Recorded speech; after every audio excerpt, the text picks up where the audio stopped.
I'm important. I'm important. You see, that got me into things.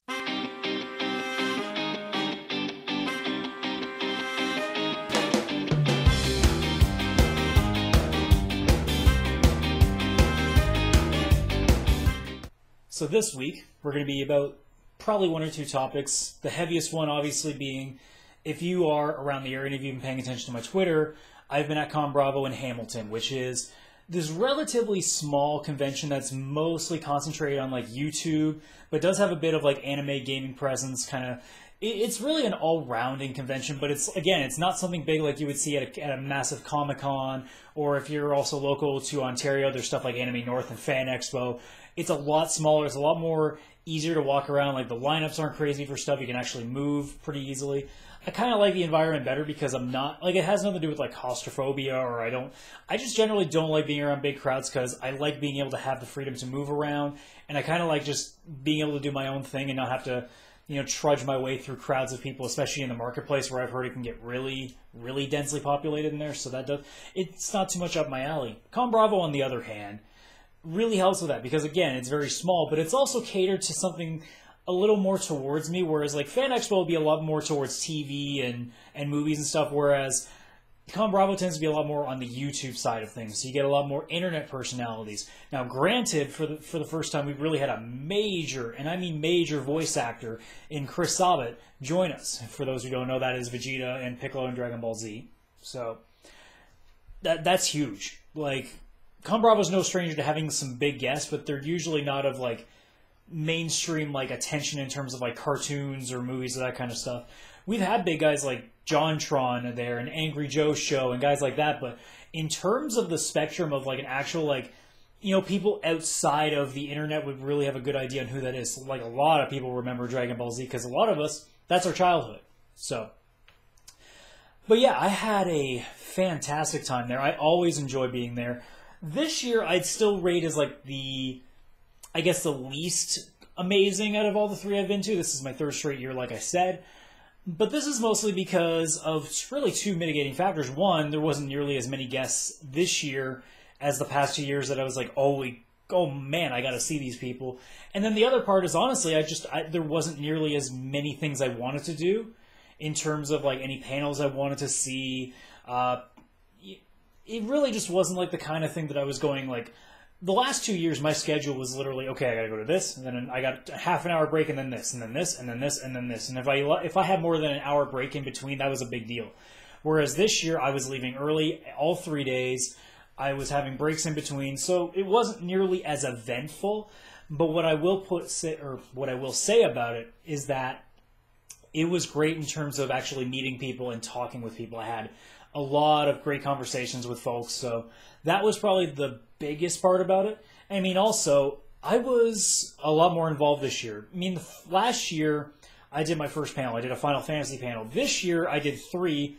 I returned to Final Fantasy. I talked about Erased, and then I did an entire 2016 anime panel with Tristan Gallen, a.k.a. Glass Reflections or Arcada, depending on which way you go by, who was a fantastic guy to talk to. Man, like, he roasted my ass real hard because he is a huge anime enthusiast. I'm the kind of guy that I really haven't been like crazily watching anime until like 2-3 years ago when I really got into things.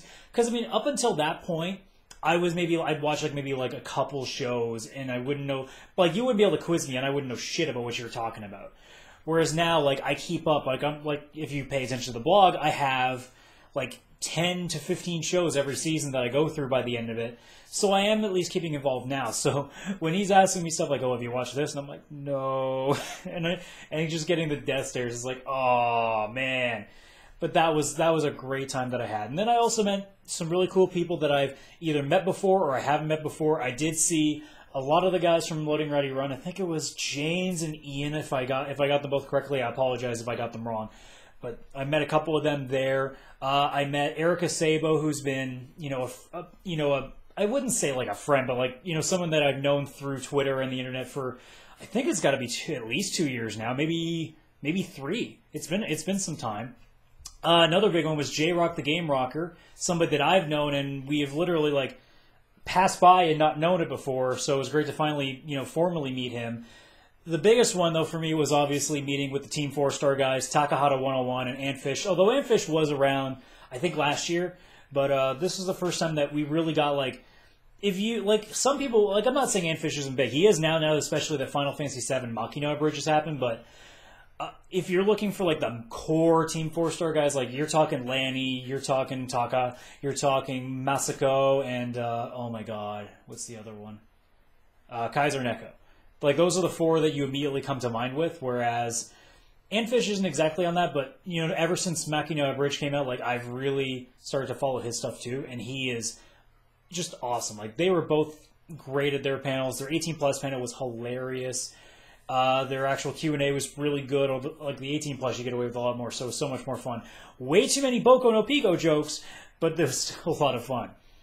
But yeah, like, that was the big thing for me, though, this year was just being able to meet people, to talk with people, and then to, you know, actually participate in stuff. So, you know, I got to show this because, you know, this is a big deal to me. I mean, look at this. Like, this is just a normal badge, but look.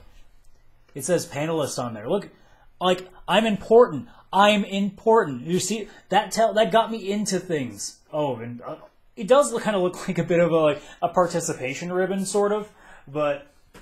You know, either way, like, to be able to do panels is actually a really cool thing. I mean, obviously, you know, as somebody who used to podcast a lot, who did YouTube a little bit here and there, up until, you know, me at least starting the vlog stuff again, it's really refreshing to be able to sit on the other side, especially after year one when I went to ConBravo, where I just sat behind a ton of panels and I was watching people that, you know, you've never heard of, because a lot of these panels are community-driven panels. So they're people that are literally just either volunteers or just people that paid to go into the convention, but you can sign up to these things and just shoot the shit with people. So it's great to be able to have that inner circle that you can just sit down and chat about stuff that you hated about this, stuff that you liked about this, all the certain things that you love about certain shows and games and films, like all that stuff. It's fantastic to be able to have the chance to do that, and to be on the other side of it now, to actually have had a number of panels and to get that experience under my belt. There's nothing like it. If there's anything that I love more about the conventions now, it's being able to do that. And it only inspires me further to want to up my game and to want to become a bigger name online, because I don't want to just be a guy that signs up for a panel. I want to be a guy that they invite to do panels. That's kind of my goal, and that's what I'm looking forward to in the near future. Hopefully next year I can at least get some sort of, you know, following going, that I can at least have a name to really represent, because I mean, I put my name out, but I mean, again, like, I'm getting at best 3,000 views a month on the blog. The YouTube channel, I really can't tell now, because it's so back to basics with it. Twitter has been a weird beast. Like, every time I keep thinking I'm getting a good high count of followers, they suddenly disappear. So I'm still trying to figure out how to get through that. But otherwise, it's just the experience and the chance to just stalk and just, did I say stalk? Well, that kind of slipped out, but to talk with people and just really, like, get differing opinions on stuff, because that's the thing, like, I love to argue, but not in the sense of, like, hostile arguments where you see a lot of fandoms go, whereas, you know, what I enjoy is literally just bouncing ideas off people and then hearing why they think either that's wrong or why they thought this is a certain way, and pulling up their reasons to why. It's nice to get that alternate view, and that's something that, you know what, I'm just going to go out and say it.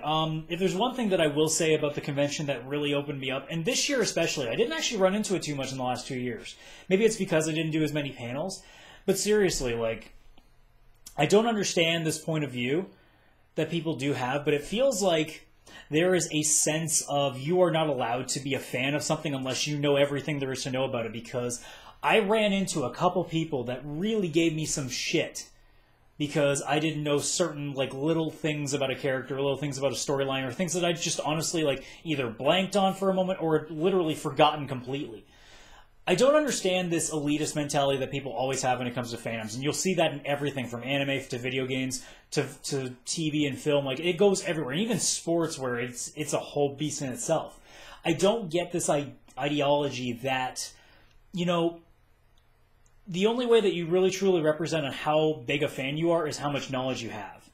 I don't think that saying you're the biggest fan should mean that you own everything, or that you know everything, or both. I don't think that means shit to your credibility. What it just means is how much you actually love it in terms of how much you're willing to express about it. In terms of, being able to sit there and say that you love it without compromise, without being able to sit back and be like, I don't want people to know that I'm that into this. It's a difference. Like, I'm not saying it's wrong for you to go out and collect like every piece of Star Wars memorabilia there is. I'm not saying it's wrong to literally know like every single star date that is said in each episode of Star Trek. Like, I don't care if that's what your prerogative is, but don't take that on somebody else. Don't let them know that because that they don't know these specific things or they don't own these specific things, that they are not as big a fan as you are.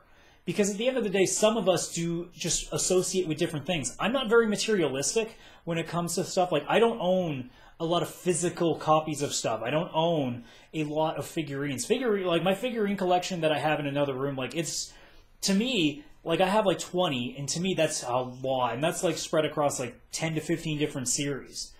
And to me that's a bit much. And then there are the people that literally for one property will have like 50 figurines or something like that. I don't think that quantity has anything to do with your fandom.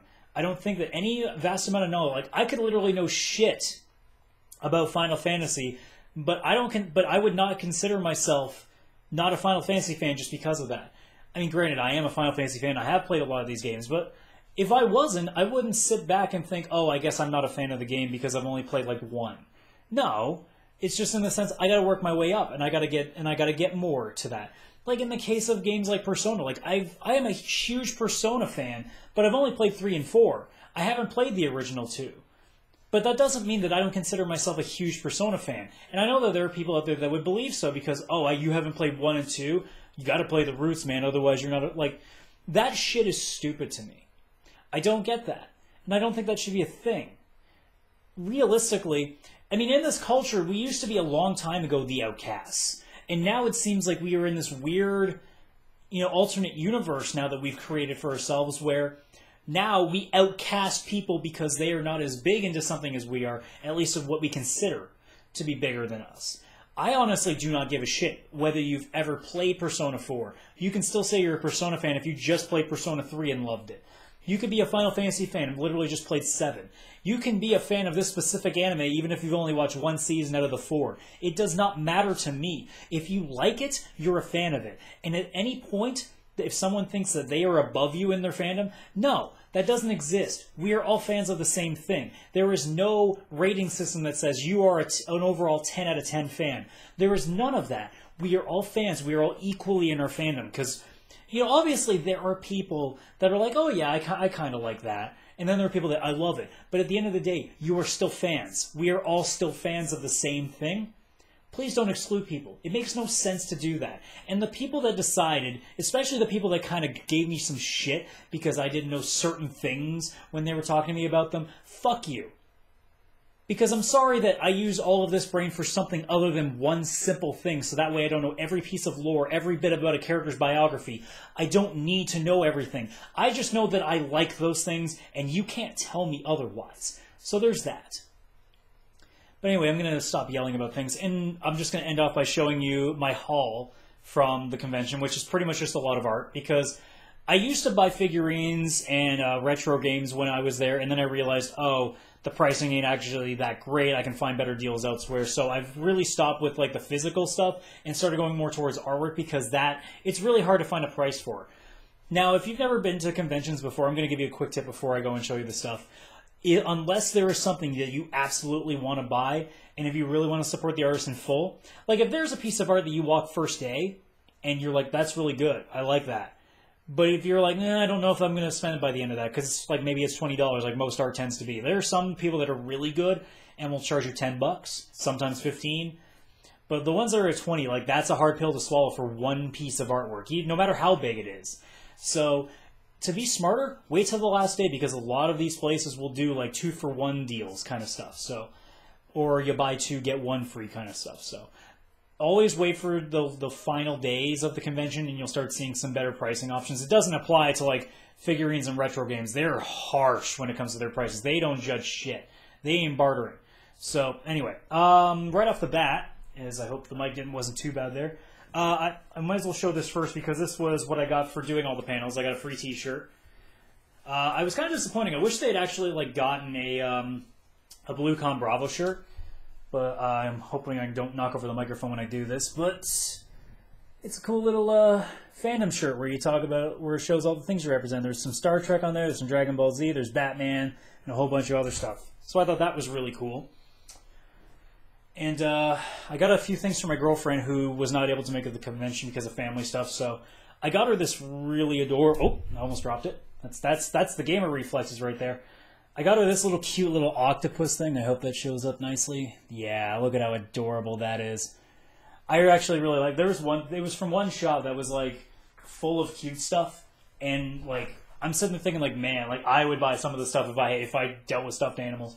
I'm not too big on stuffed animals. Like, literally, the Moogle is, like, the only thing that I have that I really keep around that's, you know, stuffed. Everything else is, like, I don't attach to that very well, but there are some things that end up working towards that. But, yeah, no, it was just full of, like, really, if you love cute stuffed animal stuff, like, of random things, too. Like, there were whale slippers and oh, God, what's that cat's name? Pusheen. There was a bunch of that stuff. So... It was an adorable stand, and I hope they come back next year so I can show Lisa, my girlfriend, that, because there was so many stuff that I'm like, oh god, she would have like spent $100 there. But anyway, I got her a couple pieces of art as well because she's big into art, so I got her a Adventure Time little print here, which is, I think that's super cute. This is Oceans in Space, by the way. I'm going to forget one of the artists that I got from because I forgot to get the name when I got it, and I almost dropped that one there. But yeah, there was one Adventure Time, and then I got her this. I thought this was really badass. It's like a punk Sailor Moon bit of art. That looks really fucking cool. I actually half considered getting another one for myself, but at that point I was already broke, so didn't have that option. And then there's all the ones that I got for myself, whereas I'm trying to get them without dropping them, because I got like a bunch of them. Actually, you know, what am I doing? Let's just grab one at a time. Maybe I don't drop them on the floor this way. I got one from this anime last year, and the second I saw this one, I'm like, well... This one's got to have a friend now. If you remember Your Lie in April, this one, I'm going to have to put this closer because it's a bit longer, but there's, oh my god, I'm forgetting her name now. I know that's Kohei, but I just thought, like, this one's really fucking beautiful. And this is the artist that I can't remember the name of, so I really apologize if she ever sees this and that I don't remember her name. I'm really sorry about that. Those obviously will recognize this one as one of the best animes of this year already, Erased, with Kaio and Satoru, and that panel was really fun to do. We got really small numbers for it because it was the exact same time as Chris Sabat's panel, so you could tell that all the anime fans were gone over there. So we had like 15 people in the entire room, and that room can fill up like 150, so that sucked. But I mean, 2016 anime panel pretty much like full house in there, so it made up for it. But again, like it was a scheduling conflict. We all knew ahead of time. Like I looked right at the schedule and said, yeah, we're not getting anybody here. Last but not least, from the same artist, because even though I still haven't played the game in full since the beta, if I don't get Tracer, I'm not doing my job as the guy who, you know, defends butts. So, makes sense. And it doesn't even show the butt. There was one that kind of did, but it was really bad quality, so it's like, I don't feel that comfortable about it. And then my favorite, and this guy I must have spent like a total of 2 or 3 hours in the marketplace just shooting the shit with. Combotron, who is fucking amazing at what he does.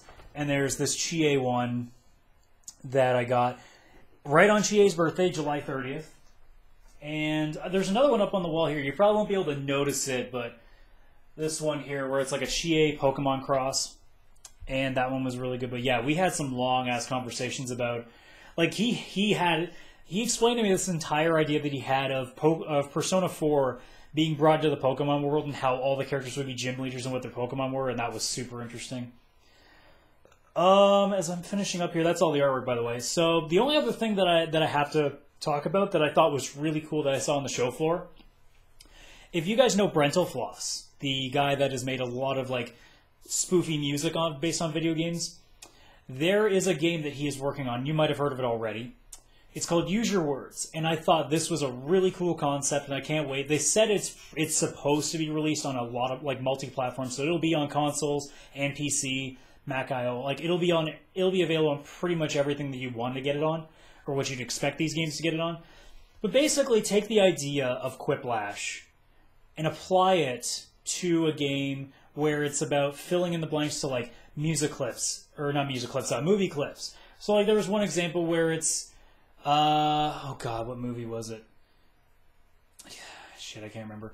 But basically, they would like usually, and there were a lot older movies or more obscure movies, so that way it gets cheesy. I don't know what they have in full. Like I only saw a few of these, but they would give you like a movie clip, and they would subtitle the track on it, and it would give you a fill in the blank for this specific line. So it's your job. The same way with Cliplash, Fibbage, and all these other games that Jackbox has been doing. You take your phone, you have your browser up, and you just write in the answers there. So instead of it being, just a random, answer this question, it's now fill in the clip. And they'll show you a picture and say, make a newspaper title for it. So like there was one where it was like this really old looking picture of a guy in like a boxing training machine where he's getting punched in the face. So you'd fill into something like that. So somebody did, man gets punched by machine, says ow. Like little things like that. I thought that was a super cool idea.